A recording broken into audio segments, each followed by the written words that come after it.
हाय बच्चा, अस्सलाम वालेकुम and good morning. Welcome back to Franklin biology classes. This is Umar Ahad and हम कर रहे हैं प्रीवियस ईयर क्वेश्चन सीरीज़, जिसमें हमने अभी तक अबाउट 60 क्वेश्चन सॉल्व किए हैं इन 3 डिफरेंट वीडियोस। और सारे क्वेश्चंस थे प्रीवियस ईयर क्वेश्चंस जो डाइजेशन एंड एब्जॉर्प्शन में अभी तक पूछे गए हैं इन डिफरेंट एग्जाम्स, ठीक है ना।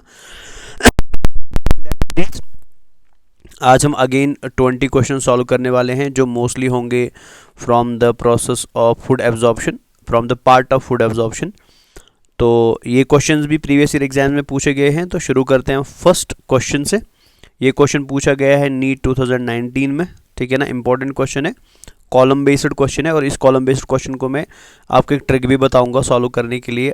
जल्दी आप टाइम कैसे बचा सकते हैं by just comparing few of the columns. आपको सारे कॉलम को कंपेयर करने की ज़रूरत नहीं है, ठीक है ना। तो क्वेश्चन सबसे पहले रीड करते हैं। तो क्वेश्चन पूछा गया था, match the items given in column 1 with those in column 2 and choose the correct option. मतलब आपको कॉलम ए दिया है एंड आपको कॉलम बी दिया है, या कॉलम 1 दिया है एंड कॉलम 2 दिया है। कॉलम 1 में आपको 4 चीज़ें दी गई है और आपको इन 4 चीज़ों को कंपेयर करना है किसके साथ, कॉलम 2 के साथ, ठीक है ना। तो कॉलम बेस्ड क्वेश्चन थोड़े बहुत टफ लगते हैं बच्चों को, बट ये बहुत इजी होते हैं। अगर आपको 4 में से 2 भी पता है ना, तो आप आराम से सही वाले क्वेश्चन को क्या कर सकते हैं, सही वाले आंसर को क्या कर सकते हैं, टिक कर सकते हैं, ठीक है ना। तो पहले तो समझिए करना क्या है। करना है कॉलम 1 में जो चीज़ें दी गई है, ये हम बचपन में भी करते थे, इसको हमें कंपेयर करना है किसके साथ, कॉलम 2 के साथ। जैसे फॉर एग्जाम्पल हमें कॉलम 1 में दिया है एक एंजाइम का नाम है रेनिन, एंड आपको कंपेयर करना है कि कॉलम 2 में ये किस चीज़ के साथ रिलेटेड है। जैसे रेनिन ए में दिया है ना, तो विटामिन B12 के साथ इसका कोई रिलेशन नहीं है, ट्रांसपोर्ट के साथ इसका कोई रिलेशन नहीं है। बट अगर आपको अच्छे से याद हो, मैंने आपको बोला था मिल्क के अंदर एक प्रोटीन होता है जिस प्रोटीन को हम कैसीन प्रोटीन बोलते हैं, या जिसे हम मिल्क प्रोटीन भी बोलते हैं। एंड मिल्क प्रोटीन को पैराकैसिनेट में कन्वर्ट कौन करता है, रेनिन करता है। सो दैट मीन्स ए जो रेनिन दिया हुआ ये किसके साथ मैच कर रहा है, ये थर्ड मिल्क प्रोटीन के साथ मैच कर रहा है, ठीक है ना। तो मतलब A3 का मैचिंग हो रहा है आपस में। तो सबसे पहले आप ऑप्शंस में देखिए, आपको 4 ऑप्शन दिए गए हैं ना, तो 4 ऑप्शन में एक चीज़ तो ऑलरेडी आपको पता चल गया ना कि A का मैचिंग हो रहा है 3 के साथ। आप सबसे पहले देखो कि किस किस ऑप्शन में A3 के साथ मैच कर रहा है। जैसे ऑप्शन ए में A3 के साथ मैच कर रहा है, ऑप्शन डी में A3 के साथ मैच कर रहा है। तो आपको करना क्या है, टाइम बचाने के लिए, आपको टाइम बचाने के लिए सबसे पहले इन 2 पे क्रॉस लगाना है। आप इस पे क्रॉस लगाइए, इस पे क्रॉस लगाइए, बिकॉज ये 2 कभी भी सही आंसर नहीं हो सकते हैं। बिकॉज हमें एक चीज़ ऑलरेडी पता चल गई है कि A3 के साथ मैच कर रहा है, A4 के साथ मैच नहीं कर रहा है। So these 2 answers are wrong. तो अभी तक अगर आपके पास सही आंसर टिक करने की 25% प्रोबेबिलिटी थी, अब वो राइज होके कितने पे आ गई, 50% पे आ गई। मतलब अब आपको खाली 2 ऑप्शन में टिक करना है, सही कौन सा है, तो आपका आंसर क्या हो सकता है, सही हो सकता है। 2 तो ऑलरेडी हमने नेगलेक्ट कर दिए। तो इस तरीके से इन क्वेश्चंस को सॉल्व किया जाता है। आप कॉलम बेस्ड क्वेश्चन कभी भी सॉल्व करें ना, तो आपको हमेशा हर एक कॉलम को मैच करने की जरूरत नहीं है। सबसे पहले एक सही वाले को मैच करिए, 4 को कंपेयर करके देखिए कि वो सही वाला कहाँ मैच हो रहा है। जहाँ वो मैच होगा वहाँ पे टिक करिए, जहाँ नहीं होगा उसको क्रॉस करके रखिए। जैसे मैंने क्रॉस 2 ऑलरेडी कर दिए, ये 2 कभी भी सही नहीं हो सकते। अब खाली हमें A एंड D पे फोकस करना है। सेकंड पे आते हैं। सेकंड में दिया हुआ एंटीरोकाइनेस है ना। एंटीरोकाइनेस ऑलरेडी आप समझ गए, हमने इसको पढ़ा हुआ बेटा। मैंने बोला था कि जैसे प्रोरेनिन एंड पेप्सिनोजन को एक्टिवेट करता है HCl, है ना, इन केस ऑफ स्टोमक, वैसे ही ट्रिप्सिनोजन को एक्टिवेट करने के लिए कौन चाहिए, एंटीरोकाइनेस चाहिए। हमने ये भी देखा था वहां पे कि एंटीरोकाइनेस एक नॉन डाइजेस्टिव एंजाइम होता है। ये एंजाइम है बट ये डाइजेशन में मदद नहीं करता है।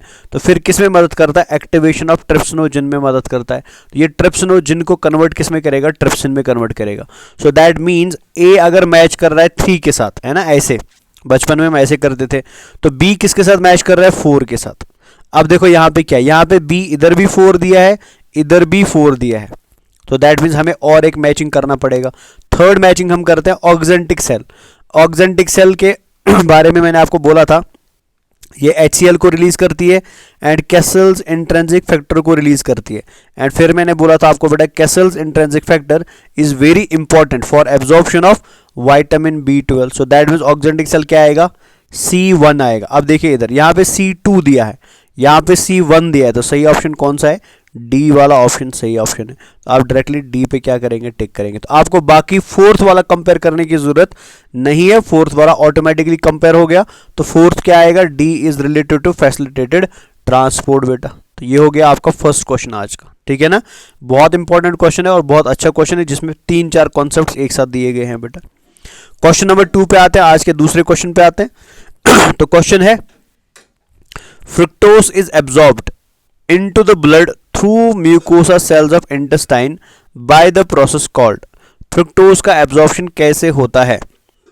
वैसे हम जस्ट अभी अभी इसको देख चुके हैं, कॉलम में ही हम इसको देख चुके हैं बेटा, फ्रुक्टोज कैसे एब्जॉर्ब किया जाता है, फैसिलिटेटेड ट्रांसपोर्ट। लेकिन अगर आप यहाँ पे थोड़ा बहुत और देखना चाहते हैं तो आप याद रखेंगे फ्रुक्टोज हो या मैनोस हो, ठीक है ना।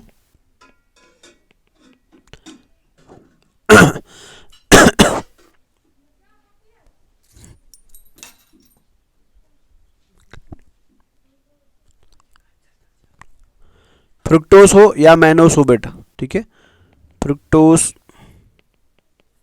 या मैनोस हो।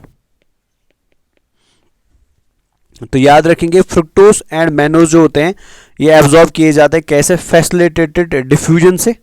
और फैसिलिटेटेड डिफ्यूजन क्या होता है मैं ऑलरेडी आपको समझा चुका हूं। फैसिलिटेटेड डिफ्यूजन मतलब जहां पे बेटा ट्रांसपोर्ट में कौन मदद करते हैं? कैरियर प्रोटीन्स मदद करते हैं, कैरियर प्रोटीन्स मदद करते हैं, ठीक है ना। और इनका मूवमेंट हमेशा कहां से होगा? From high concentration of fructose to low concentration of fructose. लेकिन ट्रांसपोर्ट में यहां कौन इन्वॉल्व होता है? यहां पे कैरियर प्रोटीन इन्वॉल्व होता है, ठीक है। तो ये क्वेश्चन नंबर 2014 में पूछा गया है एंड बड़ा इंपॉर्टेंट क्वेश्चन है। Fructose is absorbed into the blood through mucosa cells of intestine by the process called, and this process is called as facilitated transport बेटा, इसको facilitated transport बोलते हैं। तो ये क्वेश्चन नंबर 2 हो गया, इजी क्वेश्चन था, ऑलरेडी हम ऊपर कर ही चुके थे इसको। क्वेश्चन नंबर 3 पे आते हैं, अगेन कॉलम बेस्ड क्वेश्चन है बेटा, ठीक है। क्वेश्चन पूछा गया है 2013 में, नीट के 2013 वाले एग्जाम में पूछा गया ये क्वेश्चन। क्वेश्चन को रीड करते हैं सबसे पहले। तो select the correct match of the digested products in humans given in column 1 with their absorption site and mechanism in column 2। मतलब अगेन वैसे ही क्वेश्चन है कि आपको 2 कॉलम दिए गए बेटा, कॉलम 1 एंड कॉलम 2। कॉलम 1 में हमको दिए गए डाइजेस्टिव प्रोडक्ट्स जैसे ग्लिसरॉल है, कोलेस्ट्रॉल है, ग्लूकोज है, फ्रुक्टोज है, सोडियम है। एंड यहाँ पे दिया गया है कि वो कहाँ पे एब्जॉर्ब होते हैं और किस मैकेनिज्म से एब्जॉर्ब होते हैं। तो थोड़ा टफ क्वेश्चन है बट वेरी इंपॉर्टेंट क्वेश्चन है बेटा, ठीक है ना। तो इंपॉर्टेंट क्वेश्चंस को हाईलाइट करेंगे, आगे भी पूछा जा सकता है। कॉलम 1 में दिए गए प्रोडक्ट्स ऑफ डाइजेशन, कॉलम 2 में दिया गया है कि वो कहाँ पे एब्जॉर्ब होते हैं और किस मैकेनिज्म से एब्जॉर्ब होते हैं बेटा, ठीक है ना। तो देख लेते हैं इस क्वेश्चन को। सबसे पहले मैं बात करता हूँ किसकी? ग्लाइसरॉल एंड फैटी एसिड की, ठीक है ना। फर्स्ट यहाँ पे देख लेते हैं ग्लाइसरॉल एंड फैटी एसिड बेटा। मैं आपको ऑलरेडी बता चुका हूँ ग्लाइसरॉल एंड फैटी एसिड जो होते हैं वो एब्जॉर्ब कहाँ पे होते हैं बेटा? वो एब्जॉर्ब होते हैं स्मॉल इंटेस्टाइन में। एंड स्मॉल इंटेस्टाइन में कहाँ पे एब्जॉर्ब होता है? जेजुनम में एब्जॉर्ब होते हैं बेटा, पहले तो याद रखेंगे। ग्लाइसरॉल एंड फैटी एसिड्स का एब्जॉर्प्शन स्मॉल इंटेस्टाइन में होता है। एंड स्मॉल इंटेस्टाइन में कहाँ पे होता है? जेजुनम में होता है। एंड जेजुनम में किस तरीके से होता है बेटा? डिफ्यूजन से होता है, ठीक है ना। तो याद रखेंगे ग्लाइसरॉल हो या फैटी एसिड हो, ये जेजुनम में एब्जॉर्ब किए जाते हैं और एब्जॉर्प्शन होता है bye the process of diffusion, जहां पे इनको कन्वर्ट किया जाता है किसमें? काइलोमाइक्रॉन्स में बेटा। इनको कन्वर्ट किया जाता है किसमें? काइलोमाइक्रॉन्स में। फैटी एसिड का एब्जॉर्प्शन हमने पढ़ा था ना, ये सिंपल में फैटी एसिड का एब्जॉर्प्शन पूछा गया है, ठीक है। तो ग्लाइसरॉल एंड फैटी एसिड, ठीक है, इंपॉर्टेंट है। कहाँ पे एब्जॉर्ब होते हैं? स्मॉल इंटेस्टाइन के जेजुनम वाले पार्ट में एब्जॉर्ब होते हैं। और किस तरीके से एब्जॉर्ब होते हैं बेटा? काइलोमाइक्रॉन फॉर्म में एब्जॉर्ब होते हैं। पहले तो इसको देख लेते हैं, ठीक है। तो कॉलम को थोड़ा इधर ले आते हैं।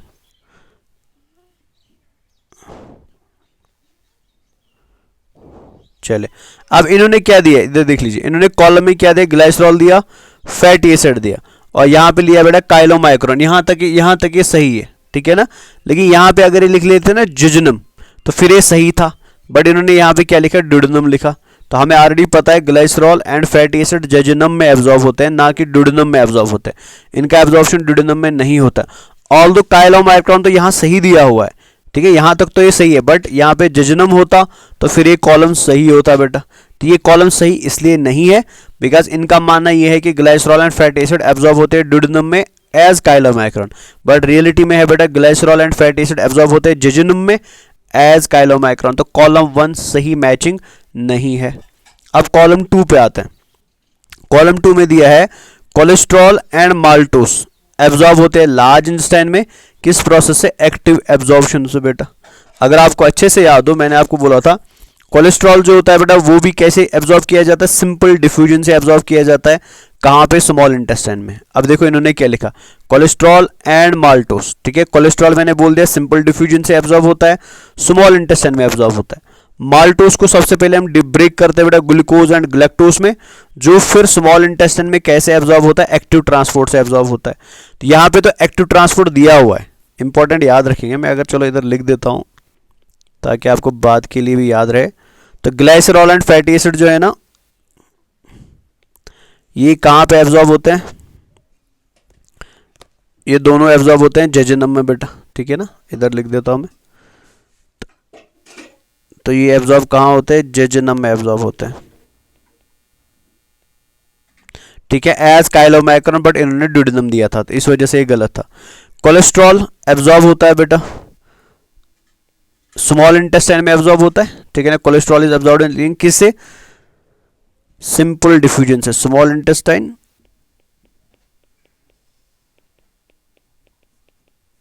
और कैसे? सिंपल डिफ्यूजन से। ठीक है, माल्टोज जो होता है, माल्टोज डायरेक्टली एब्जॉर्ब नहीं होता है।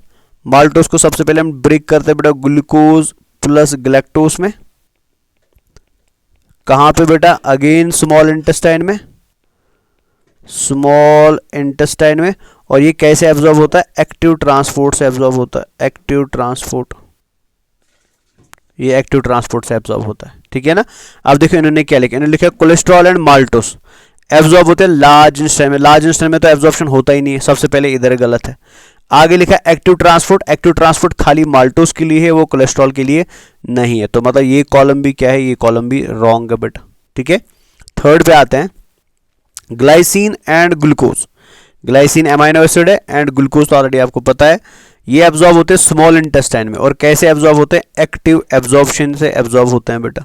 ठीक है, तो ये हमको ऑलरेडी पता है कि अमाइनो एसिड जो होते हैं वो स्मॉल इंटेस्टाइन में एब्जॉर्ब होते हैं और एक्टिव ट्रांसपोर्ट से एब्जॉर्ब होते हैं। ठीक है ना, और कभी कभी फैसिलिटेटेड ट्रांसपोर्ट भी होता है। ठीक है, बट मोस्टली एक्टिव ट्रांसपोर्ट होता है।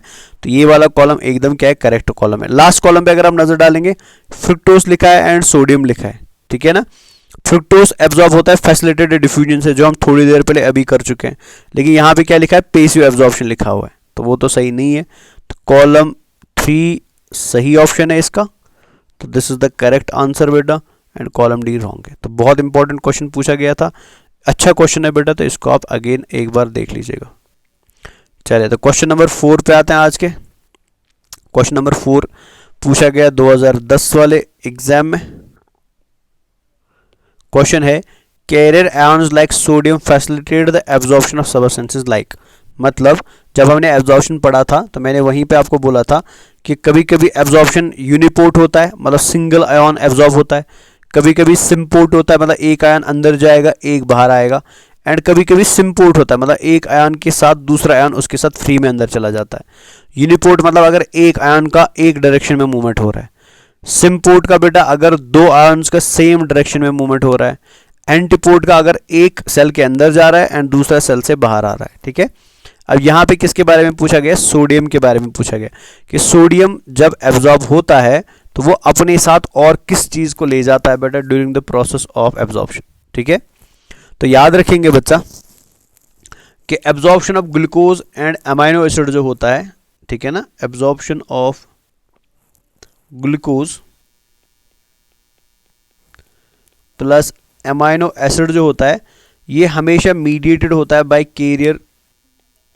मीडिएटेड मतलब इनको करवाता है, ठीक है ना, इनको मदद करता है बेटा by carrier ions, mediated by carrier ion, जैसे फॉर एग्जांपल सोडियम।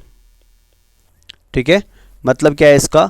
जो सोडियम का कॉन्सेंट्रेशन ज़्यादा होने लगता है, ठीक है, कॉन्सेंट्रेशन ऑफ सोडियम बेटा जब बढ़ने लगता है इंटेस्टिनल लुमेन में, comparison to the mucosal cells, मतलब इंटेस्टाइन के अंदर सोडियम का कॉन्सेंट्रेशन ज़्यादा है, म्यूकोसल सेल्स के अंदर सोडियम का कॉन्सेंट्रेशन कम है। तो सोडियम क्या करता है बेटा, सोडियम मूव करता है from high concentration to low concentration, मतलब ये मूव करेगा from intestine to mucosal cells. लेकिन जब ये मूव करता है ना, मूवमेंट के टाइम पे ये अपने साथ बेटा को ट्रांसपोर्ट की जैसे किनको ले जाता है, अमाइनो एसिड्स को ले जाता है एंड ग्लूकोज को ले जाता है। तो इसका सही आंसर क्या आएगा, ऑप्शन ए आएगा। तो मतलब कैरियर प्रोटीन सोडियम फैसिलिटेट करता है एब्जॉर्प्शन की, किसकी एब्जॉर्प्शन को, अमाइनो एसिड्स एंड ग्लूकोज की एब्जॉर्प्शन को। फैटी एसिड्स नहीं आएंगे, फैटी एसिड्स यहाँ पे भी है, यहाँ पे फ्रुक्टोज से बेटा बट ऐसा नहीं है, ग्लूकोज एंड बिकॉज फ्रुक्टोज तो फैसिलिटेटेड हो गया, तो अमाइनो एसिड एंड ग्लूकोज का एब्जॉर्प्शन के फैसिलिटेशन कौन करता है, वो सोडियम आयंस करता है। ठीक है ना।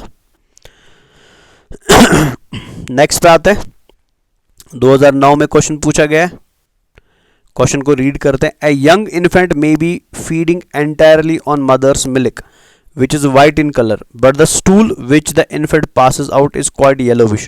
What is the yellow color due to? Important question again पूछा गया है कि बच्चा जो है वो माँ का दूध पीता है और माँ का दूध बेटा वाइट कलर का होता है, लेकिन जब वो फीकल मैटर पास करता है वो येलो कलर का होता है। तो वो येलो कलर फीकल मैटर का किसकी वजह से होता है, इसको भी हम ऑलरेडी पढ़ चुके हैं बच्चा। मैंने आपको बताया था कि हमारी बॉडी के अंदर फीकल मैटर का जो येलो कलर होता है वो किसकी वजह से होता है, वो होता है due to the presence of bile pigment बेटा, बाइल पिगमेंट की प्रेजेंस की वजह से होता है। हमने बाइल पिगमेंट दो पढ़े थे, एक मैंने पढ़ाया था आपको बिलिरुबिन एंड दूसरा पढ़ाया था बिलिवर्डिन, याद आ रहा है। मैंने आपको बोला था बिलिरुबिन किस कलर का होता है, येलो कलर का होता है एंड बिलिवर्डिन ग्रीन कलर का होता है, याद आया। तो बाइल पिगमेंट जो होते हैं बेटा ये एक्सक्रीटरी प्रोडक्ट्स होते हैं, बाइल हमारे लिवर से निकलता है, गॉल ब्लैडर में स्टोर होता है एंड फिर गॉल ब्लैडर एंड लिवर से बेटा ये कहाँ पे आता है, ये ड्यूडेनम में आता है और इसका बहुत इंपॉर्टेंट फंक्शन होता है किसमें, फैट की डाइजेशन में। ठीक है ना। और बाद में ये बाइल पिगमेंट्स को बेटा ब्रेक करके हम बाकी प्रोडक्ट्स में कन्वर्ट करते हैं, लेकिन हमारे फीकल मैटर का जो येलो कलर आता है बेटा वो किसकी वजह से आता है, प्रेजेंस ऑफ बिलिरुबिन की वजह से आता है, जो हमारे इंटेस्टाइन के अंदर आता है फ्रॉम लीवर बेटा। ठीक है। तो सही आंसर इसका क्या आएगा, bile pigments passed through bile. ठीक है ना। तो ये तो नहीं आएंगे, तो डायरेक्टली क्या आएगा, बाइल पिगमेंट आएगा। अगेन एक इंपॉर्टेंट क्वेश्चन पूछा गया है, थोड़ा लेंथी क्वेश्चन लगेगा आपको बट इंपॉर्टेंट है। क्वेश्चन नंबर पूछा गया है 2009 में एंड क्वेश्चन नंबर 6 है ये। तो क्वेश्चन पूछा गया है विच of the following statements is true regarding digestion and absorption of food in humans, मतलब ये 4 स्टेटमेंट्स दिए हैं, इन स्टेटमेंट्स में से कौन सा स्टेटमेंट सही है regarding the absorption and digestion of food in humans. ठीक है। सो सबसे पहले देख लीजिए एक चीज यहां पे दिया है पहला statement, fructose and amino acids are absorbed through intestinal mucosa with the help of carrier ions like sodium beta। ठीक है। तो दिया गया है कि फ्रुक्टोज एंड अमाइनो एसिड्स को हमारी बॉडी एब्जॉर्ब करती है इंटेस्टाइन में और किसकी मदद से, कैरियर आयन सोडियम की मदद से बेटा। ठीक है ना। सेकंड दिया है काइलोमाइक्रॉन्स और small lipoprotein particles that are transported from intestine into the blood capillaries बेटा। ठीक है। थर्ड दिया है about 60% of starch is hydrolyzed by salivary amylase in our mouth beta।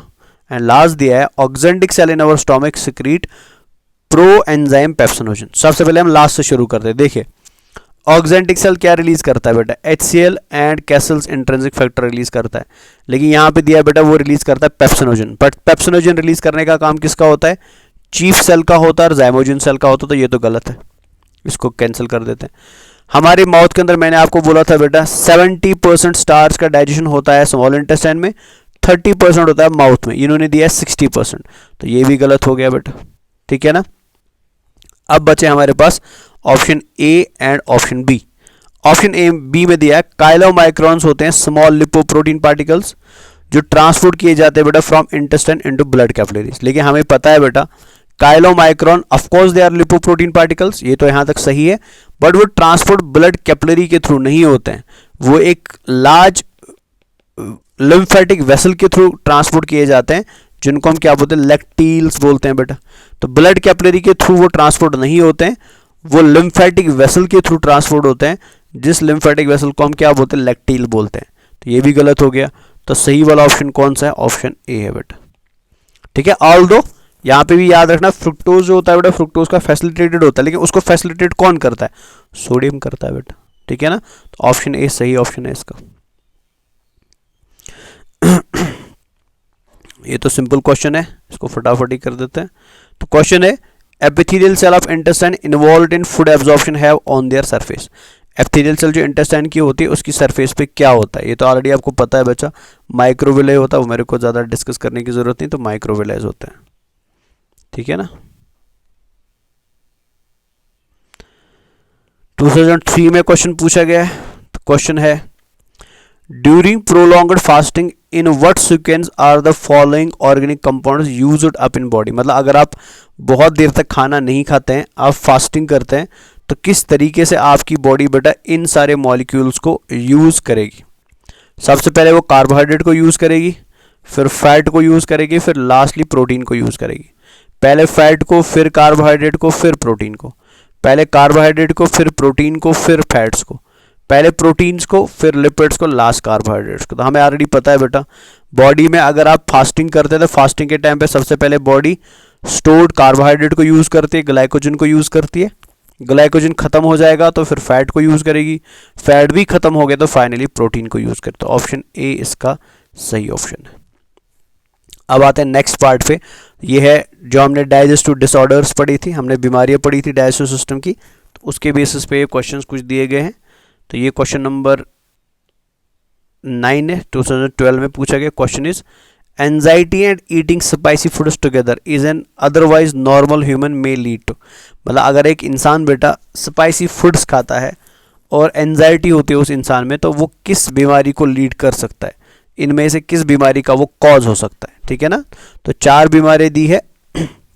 तो याद रखेंगे, इनडाइजेशन जो होता है ना, इनडाइजेशन एक ऐसी कंडीशन है जहाँ पे फूड प्रॉपरली डाइजेस्ट नहीं होता है, जिसकी वजह से आपको लगेगा कि आपका पेट भरा भरा है। ठीक है ना, और ये इनडाइजेशन होता है बेटा, ये कभी कभी फूड पॉइजनिंग भी कॉज कर सकता है, जो ओवर ईटिंग या स्पाइसी फूड्स की वजह से होता है। तो इसका सही ऑप्शन क्या है बेटा, इनडाइजेशन है। ठीक है, because jaundice, vomiting and diarrhoea, ये तीनों कंडीशंस बेटा होती है किसकी वजह, ये होगा बाइल पिगमेंट की वजह से, ये होगा बेटा नर्वस डिसऑर्डर की वजह से, और ये होगा बेटा किसी पैथोजन की वजह से। लेकिन इनडाइजेशन एक ऐसी बीमारी है, अगर आप प्रॉपरली सोते नहीं है, अगर आप प्रॉपरली रेस्ट नहीं लेते या आप ज़्यादा स्पाइसी फूड्स खाते हैं, उसकी वजह से आपका खाना डाइजेस्ट नहीं हो पाता, उसको हम शॉर्ट में क्या बोलते हैं, इनडाइजेशन बोलते हैं। क्वेश्चन नंबर 10 पूछा गया है 2010 में। ठीक है, क्वेश्चन है jaundice is a disorder of. Jaundice किसकी बीमारी है बेटा। ठीक है, तो बताने की जरूरत नहीं है मेरे को। ये बीमारी एक्सक्रीटरी सिस्टम की है, स्किन एंड आइज की है, सर्कुलेटरी सिस्टम की है। तो ये किसकी बीमारी है, डाइजेस्टिव सिस्टम की है बेटा। ठीक है, जॉन्डिस एक ऐसा डिसऑर्डर है जिसमें आंखें एंड स्किन येलो कलर की हो जाती है, बिकॉज बाइल पिगमेंट डिपॉजिट होने लगता है बॉडी के अंदर। और ये क्यों होता है बेटा, बिकॉज जब बाइल लिवर के थ्रू, मतलब लिवर प्रॉपरली बेटा बाइल जो बनाएगा वो इंटेस्टाइन्स में रीच होगा, बट वहाँ पे वो एब्जॉर्ब नहीं होगा, तो वो बॉडी में स्टोर होने लगता है, जिसकी वजह से क्या होती है, जॉन्डिस होती है।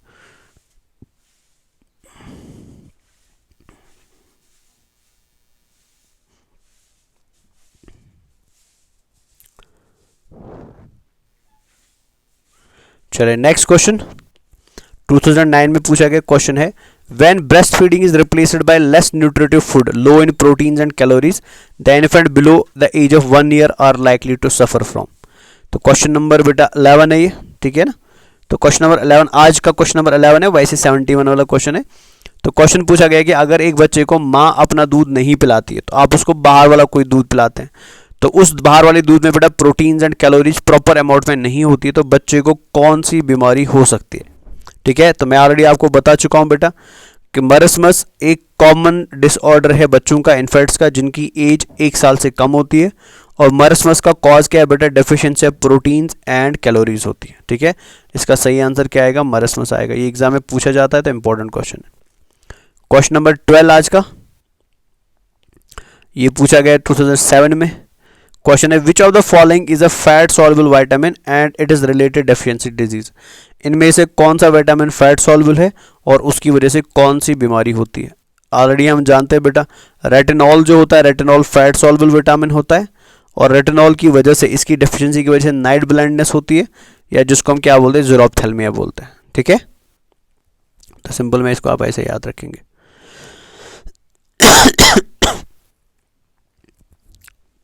बाकी रहा क्या गया, कोबालामीन, जिसको हम बेटा कोबालामीन को हम विटामिन सी या एस्कॉर्बिक एसिड भी बोलते हैं।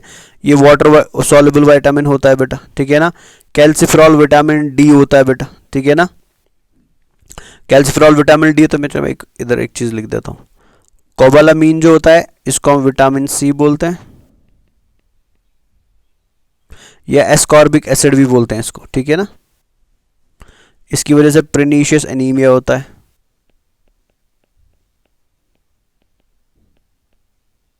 प्रेनिशियस एनीमिया होता है। कैल्सिफेरॉल बेटा विटामिन डी होता है, इसकी वजह से रिकेट्शियाज होता है, ठीक है ना। एंड एस्कॉर्बिक एसिड तो बेटा विटामिन सी हो गया, याद रखेंगे। चलिए आगे बढ़ते हैं। अब बेरी जो होती है, इधर लिख देता हूँ मैं, बेरी जो बीमारी यहाँ पे लिखी ना, ये किसकी वजह होती है, डेफिशिएंसी विटामिन बी1 की वजह से। विटामिन बी1 की डेफिशिएंसी की वजह से क्या होती है, बेरी होती है, ठीक है। स्कर्वी जो होती है बेटा, ये विटामिन सी की डेफिशिएंसी की वजह से होती है, तो ये भी ऐसे याद रख लेना। चलिए क्वेश्चन नंबर 13 पे आते हैं।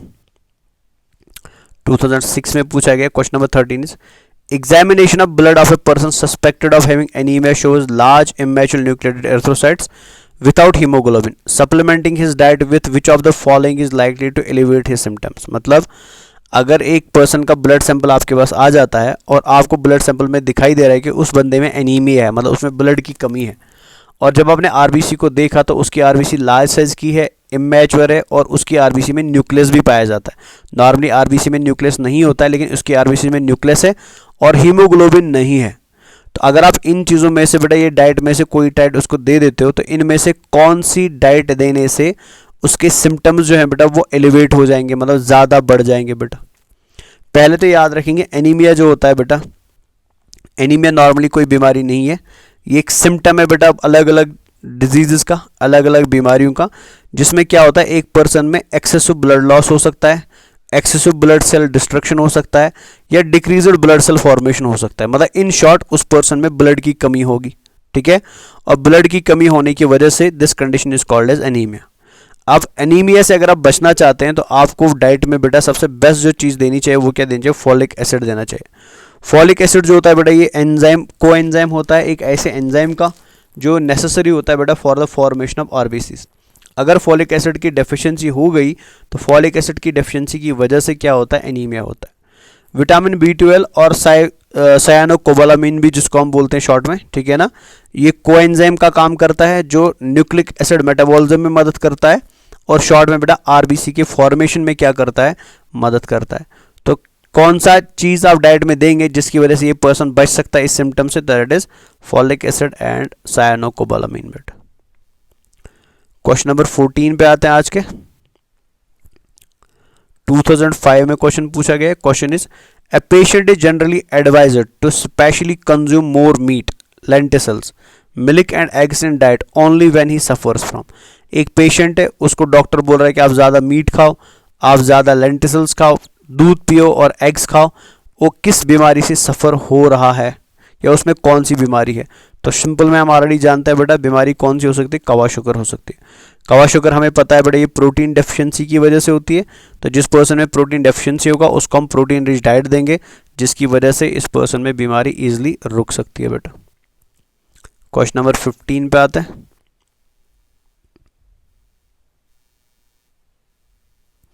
टू 2005 में क्वेश्चन पूछा गया है।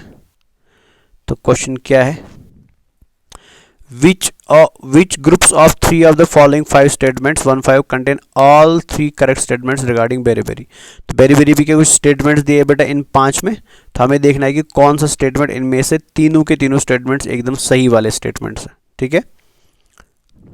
चलिए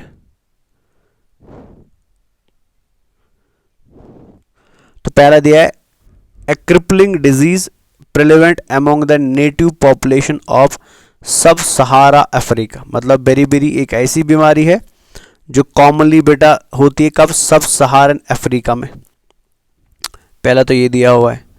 second, a deficiency disease caused by lack of thiamine और विटामिन B1। तो ये वाला तो सही है बेटा। तो ये किसकी वजह से होता है? विटामिन B1 की वजह से होता है। ठीक है, ये सही है। ये वाला गलत है, इसको मैं क्रॉस कर देता हूँ। तो दिस इज रॉन्ग बिकॉज ये पूरी दुनिया में होती है बेटा, खाली अफ्रीका में नहीं होती है, पूरी दुनिया में होती है। तो ये वाला स्टेटमेंट सही है। थर्ड स्टेटमेंट पढ़ लेते हैं। A nutritional disorder in infants and young children when the diet is persistently deficient of essential proteins। इसका प्रोटीन से कोई लेना देना नहीं है बेटा, ये विटामिन डेफिशिएंसी डिजीज है, तो प्रोटीन से कोई लेना देना नहीं है, तो ऑप्शन 3 भी गलत है। 4 पे आते हैं। 4 में दिया है occurs in those countries where stable diet is polished rice।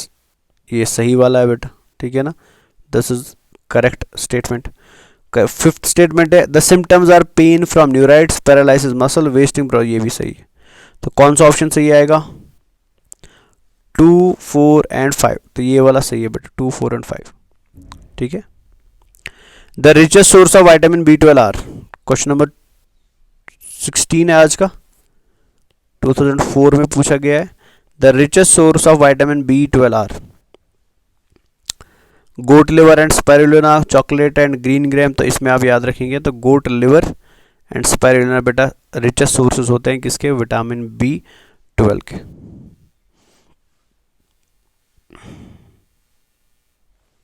Question number 17 पे आते हैं आज के, 2004 में पूछा गया है। Question is which of the following pairs is not correctly matched. इनमें से कौन सा करेक्टली मैच्ड नहीं है? तो देख लेते हैं। विटामिन B12 प्रेनिशियस एनीमिया एकदम सही है। विटामिन B6 कन्वल्यूजन्स एकदम सही है। विटामिन B1 बेरी एकदम सही है। विटामिन B2 पेलेग्रा, ये गलत है बेटा, तो ये गलत है। हमें नॉट करेक्टली मैच्ड देखना था ना, वो तीनों करेक्टली मैच्ड है, बट ये करेक्टली मैच्ड नहीं है बेटा, बिकॉज विटामिन B2 जो होता है बेटा leads to the inflammation of eyes. Pellagra जो होती है बेटा वो होती है बिकॉज ऑफ विटामिन B3, है ना। तो याद रखेंगे पेलेग्रा किसकी वजह से होती है? विटामिन B3 के डेफिशिएंसी की वजह से होती है। चलिए नेक्स्ट है, क्वेश्चन 2003 में पूछा गया which are the following pairs is not correctly matched. Again ऐसे ही क्वेश्चन दिया है, तो हमें देखना है कि कौन सा करेक्टली मैच्ड नहीं है बेटा। विटामिन C की वजह से होती है सकरवी, ये सही है। विटामिन B2 की वजह, ये गलत है ना, ये हमने अभी देखा, विटामिन B2 की वजह से पेलेग्रा। विटामिन B12 ये सही है। विटामिन B6 की वजह से होता है बेरी, तो ये इसमें दोनों तो सही है, इसमें ये भी गलत है, सॉरी नहीं ये सही है। इसमें ये भी गलत है और ये भी गलत है, दोनों गलत है, दो ऑप्शन है इसके। ठीक है, B6 भी गलत है एंड B2 भी गलत है। चले next 2002 stool of a person is whitish grey coloured due to malfunction of which of the following organs. एक स्टूल पर्सन का स्टूल वाइट कलर का हो रहा है, तो उसमें किस पर्टिकुलर ऑर्गन की मल फंक्शनिंग हो रही है, कौन सा पर्टिकुलर ऑर्गन प्रॉपरली काम नहीं कर रहा है। हमें ऑलरेडी पता है बेटा, कलर हमारे स्टूल का येलो होता है बिकॉज ऑफ बाइल आता है लिवर से, तो अगर लिवर सही से काम नहीं कर रहा है तो स्टूल कैसा होगा? वाइट कलर का होगा, है ना। लास्ट क्वेश्चन आज का पूछा गया है 2002 में। क्वेश्चन है continuous bleeding from an injured part of body is due to the deficiency of. मतलब अगर एक पर्सन में कंटिन्यूसली ब्लीडिंग हो रही है तो कंटिन्यूस ब्लीडिंग किसकी डेफिशिएंसी की वजह से हो सकता है? तो याद रखें वो विटामिन K की वजह से होता है। ठीक है, विटामिन हम अलग से पढ़ेंगे, बट अभी याद रहे विटामिन K की वजह से होता है। तो ये आज के 20 क्वेश्चंस हो गए। तो आई होप आप इनको सीरियसली रिवाइज करेंगे और अच्छे से इनको याद भी रखेंगे बेटा, ठीक है ना। तो नेक्स्ट क्लास में हम करेंगे और 20 क्वेश्चंस। तो टिल देन खुदा हाफिज़ and take care guys, bye bye.